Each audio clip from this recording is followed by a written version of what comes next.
Good afternoon. Welcome to another edition of the Madison View. My name is Ralph Scott. I want to take this discussion to a place that I think it needs to be. I want to discuss what the right wing thinks that everyone should do right now is overthrow the government, and that it's given responsibility by the Declaration of Independence for us to overthrow our government. Okay, now here is I'm going to start out with the definition of tyranny. Okay, the definition of tyranny is cruel and oppressive government or rule. People who survive war, absolute power, undemocratic rule, totalitarianism, terror, enslavement, and authoritarianism. Okay, that is what is considered tyranny. Okay, now our responsibilities according to the benchmark, which remember what I told you before, that everything is based on the benchmark, which is the Declaration of Independence. The Constitution is designed to protect the Declaration of Independence. Okay, and the benchmark this is the benchmark of the Declaration of Independence. It's the second paragraph in the Declaration of Independence. Okay, it says, we hold these truths to be self-evident, that all men are created equal, that they are empowered by the Creator with certain unalienable rights. Among those are life, liberty, and the pursuit of happiness. Okay, so basically, the way I read that first sentence, which in my opinion is the most important sentence, like I said, when you lay out a book or whatever, a law or whatever, a foundation, you always lay the most important stone first. And the way I read that, it says that among those are life, liberty, and the pursuit of happiness. Okay. And it says that all men are created equal, okay? And so basically, life, liberty, and the pursuit of happiness. In that order, of course, with all men being created equal is first, okay? Now, to secure those rights, governments are instituted among men, deriving their just powers from the consent of the governed, okay? Which what that means to me is that is a democratic election, okay?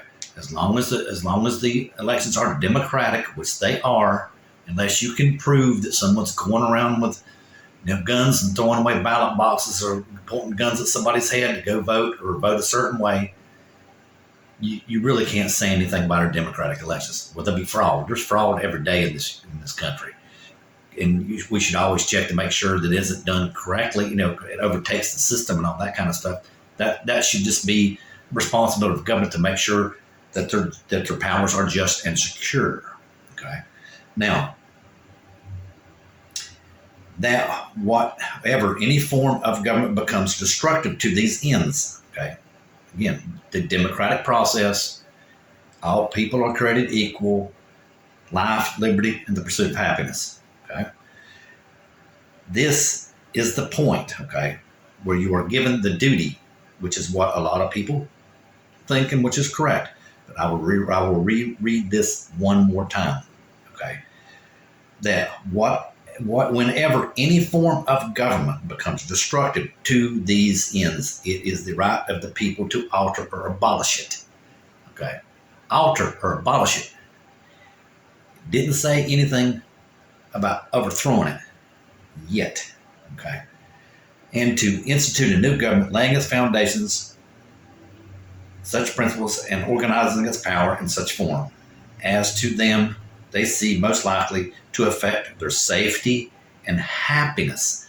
So our government also has to take into effect our safety. Okay, our safety is what they must also. Okay, prudence and indeed will dictate that governments long established shall not be changed for the light of transient causes. Okay, and a transient cause is just like that. This is exactly what I'm saying is a moral difference is a transient cause because morals change with time. If you don't believe me, just really go back and look at the whole entire system that we have now. Morals have changed, okay? A bunch. Not a little bit, but a bunch. Basically, the way we do it in our society is what I call moral. Okay, now, I lost where I was at. Okay. According to all experiences has shown that mankind are more disposed to suffer, while evils are sufferable, than to the right themselves of abolishing the forms to which they are accustomed. But when a long train, and uncertiped pursuing invariably the same objective, events designed to reduce them under absolute disposition. Okay, there we go. Tyranny, absolute disposition. Okay, it is their right and is their duty to throw off such said government and provide new guards for their future security. Okay, now the way I read that, okay, this is where I think the biggest one, where the right wing is getting this wrong. Yes, that is their benchmark. Yes, it is our responsibility to take care of ourselves and maintain our own individual rights if you read the Declaration of Independence. But, like they said, the cornerstone or benchmark for the for the whole entire Declaration of Independence and our whole entire United States is all men are created equal. They have the right for life, liberty, and the pursuit of happiness. Okay? So when those are affected, then yes, and they must be tyrannical and dispositious. You know what I'm saying? And I'll go into that in just a little bit more detail. But the most important factor, if you read that, they're outlining the criteria that a governed of the consent must conform to.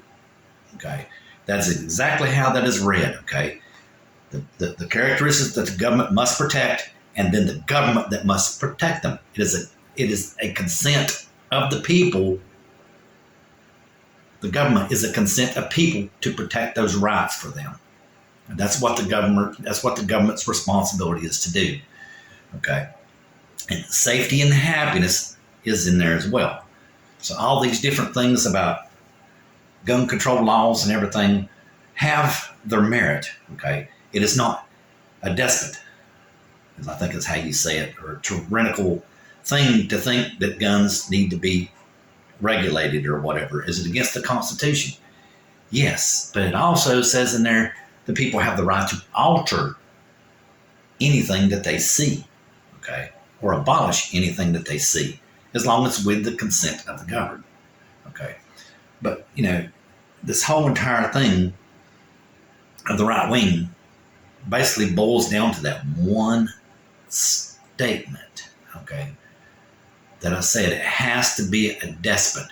Basically, it has to be a tyranny in some shape or form, which you go back and, like I said, I spoke the definition of tyranny, of suppression, imprisonment, false imprisonment, etc., etc., etc. All those other reasons that are going on in our society today are transient, okay? They're going to change over time, okay? That in itself, just because you have a moral argument, is transient. You do not have the right to overthrow the government. According to the Declaration of Independence, like you think you do, you need to read and think about this for just a minute. Okay, now what I did also, okay, is I want to discuss just a couple minutes on the Second Amendment. But like I said, I do not think that the Second Amendment is out of date. But I do not think that everybody should get their dander in an uproar just because someone proposes something to affect our safety, because that is in the Declaration of Independence. We're supposed to protect our own safety. Okay, that is the government's job. Okay, now I'm going to go read some statistics that you hear from the right wing all the time. Okay, now here's what I got: the top 10 cities for crime in the United States. Memphis, Tennessee, 7,913 per 100,000. That's the highest one. Then comes in Detroit, Little Rock, Belmont, Pueblo, Colorado, Kansas City, Lansing, Tacoma, Cleveland, and Peoria. Okay. The highest gun violence rates per 1,000 is actually Ocala, Florida, 28.9 per 10,000. The highest homicide rate is Memphis, St. Louis, Kansas City, and D.C. Okay. The highest murder rate is St. Louis, Baltimore, New Orleans, Detroit, Cleveland, Las Vegas, Kansas City, and Memphis. Okay. Now, the states with the highest violence rate or highest gun crime rate: Mississippi, Louisiana, Alabama, New Mexico, South Carolina. Okay, and then rates per 1,000. Okay, or 10,000. Chicago has 25.8 per 100,000 homicide. New Orleans has 74.3 per 100,000. Okay, so New Orleans on a ratio basis has a higher homicide rate than Chicago. Okay, that's on a population basis. Okay, so you're more likely to come across some kind of person-to-person gun violence, which is what homicide is. Homicide, I looked up the definition between homicide and murder. Homicides can sometimes be considered justified. So, but basically it's still a gun crime on people. So that's exactly how I drew my standard, because I don't want to take it anything less, because that's what the safety concern is for everybody in this country. It's gun violence on people. So therefore, as you can see, and I got these off the internet, I got them off Google, I got them off different sites and all this stuff. Now whether the site is correct or not, I'm not sure. But every time I do my research, I always come up with it's a little bit of a mixture of both. I mean, if you go to the highest crime cities, okay, Tennessee is Republican. Okay, Detroit, Michigan is Democrat. Little Rock is Republican. I don't know where Belmont is. Pueblo, Colorado, Republican. Kansas City, as far as I know, Kansas is Republican. Michigan is Democrat. Tacoma is a Democrat, as far as I know. Cleveland is Republican. And Illinois, I don't know who runs Illinois right off the top of my head. And it's like I said right here about the gun violence. And that's Florida. That's Mr. DeSantis, the savior of all human beings right there. And like I said, you go to states, it's Mississippi, Louisiana, and Alabama. I mean, the top three are Republican states. So you really need to do your own research and think about things just a little bit. And I will continue talking more on the subject, but that's all I would like to say for tonight. Good night.